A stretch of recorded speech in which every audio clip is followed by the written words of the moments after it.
A virtual celebration for the life and legacy of Dr. Martin Luther King Jr. Today, the South Carolina chapter of the NAACP held its King Day program. The event was titled Why We Can't Wait. As part of today's event, dozens of speakers shared memories and thoughts about Dr. King and his life, including South Carolina's 6th District Congressman, James Clyburn. I shall never forget what he had to say to us. He talked to us about marching. We had marched to integrate lunch counters. We had marched to get off the back of the bus. We had marched to fulfill a lot of the social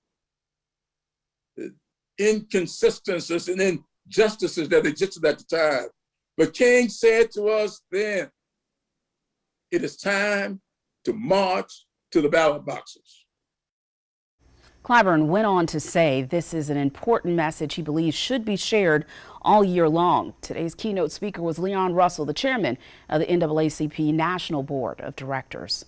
The Columbia Urban League held its annual Keeping the Legacy Alive event to honor Dr. King. It was a virtual event, dozens of speakers and several musical selections. Today's guest speaker, Will Manning, was named a Global Diversity and Inclusion recipient at a major bank and served in the U.S. Army. He spoke about Dr. King's legacy and what it means to him.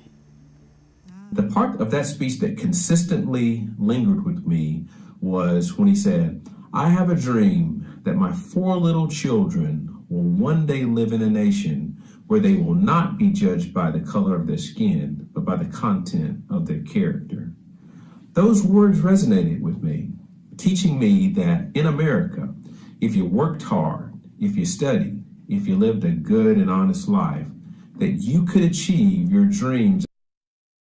This was the 24th year for the Urban League event. Also to help honor Dr. King today, the city of Columbia and Harvest Hope Food Bank partnered for a food drive. Columbia Councilman Ed McDowell says today is a day of service.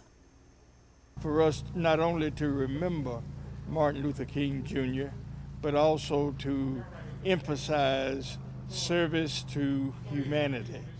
So we come today to make sure that those persons who are in need of food are able to acquire those things. Well, if you were not able to attend the food drive today, you can still donate by dropping off your items at City Hall.